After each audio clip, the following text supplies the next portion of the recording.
చేసిన జూపల్లి వచ్చేసరి మా కాంగ్రెస్ పార్టీ గెలుస్తుందో లేదో తెలియదు, నేను మళ్ళీ గెలుస్తానో లేదో తెలియదు. ఇందిరమ్మ నమూనా గృహం ప్రారంభోత్సవం సందర్భంగా సంచలన వ్యాఖ్యలు చేసిన మంత్రి జూపల్లి కృష్ణారావు, నేను హామీలు ఇవ్వను, ఎందుకంటే వచ్చేసారి మా కాంగ్రెస్ పార్టీ గెలుస్తుందో లేదో తెలియదు, అందుకే నేను హామీలు ఇవ్వను. నా వంతుగా ప్రయత్నం మాత్రం చేస్తా. నా నియోజకవర్గంలో హామీలు అస్సలే ఇవ్వను, ప్రజలకు ఏం పనులు కావాలో అవి చేస్తా అని మంత్రి జూపల్లి చెప్పుకొచ్చారు. కానీ నేను హామీ ఇయ్యను. ఎందుకంటే ఎందుకు హామీ ఇస్తా? నేను గెలుస్తున్న లేదు నాకే తెలియదు. పోనీ గెలిచిన మా పార్టీ గెలుస్తున్నది మాకు తెలియదు. పోనీ మా ప్రభుత్వం వస్తున్నది తెలియదు. పోనీ మా ప్రభుత్వం వచ్చిన స్కీమ్స్ తెలియదు. నాకు ఏ ఊళ్ళ నుంచి ఎంత ఇచ్చిందంటే ఇస్తా చెప్తా.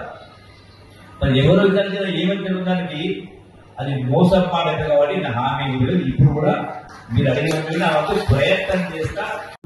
కానీ నేను హామీ ఇయ్యను. ఎందుకంటే ఎందుకు హామీ ఇస్తా? నేను గెలుస్తున్న లేదు నాకే తెలియదు. పోనీ గెలిచిన మా పార్టీ గెలుస్తున్నది మాకు తెలియదు. పోనీ మా ప్రభుత్వం వస్తున్నది తెలియదు.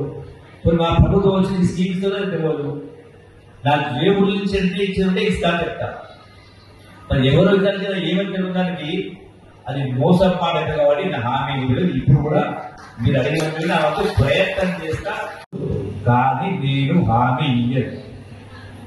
ఎందుకంటే ఎందుకు హామీ ఇస్తా? నేను గెలుస్తున్న లేదు నాకే తెలియదు. పోనీ గెలిచిన మా పార్టీ గెలుస్తున్నది మాకు తెలియదు. పోనీ మా ప్రభుత్వం వస్తున్నది తెలియదు. పోనీ మా ప్రభుత్వం వచ్చిన స్కీమ్స్ తెలియదు. నాకు ఏ ఊళ్ళ నుంచి ఎంత ఇచ్చిందంటే ఇస్తా చెప్తా. మరి ఎవరు ఇద్దరు కదా ఏమని తెలియడానికి అది మోసం పాడైతే కాబట్టి నా హామీ ఇప్పుడు కూడా మీరు అడిగినట్టు నా వద్ద ప్రయత్నం చేస్తా. లైక్ చేయండి, షేర్ చేయండి, సబ్స్క్రైబ్ చేయండి. మరిన్ని వీడియోల కోసం బెల్ సింబల్ పై క్లిక్ చేయండి.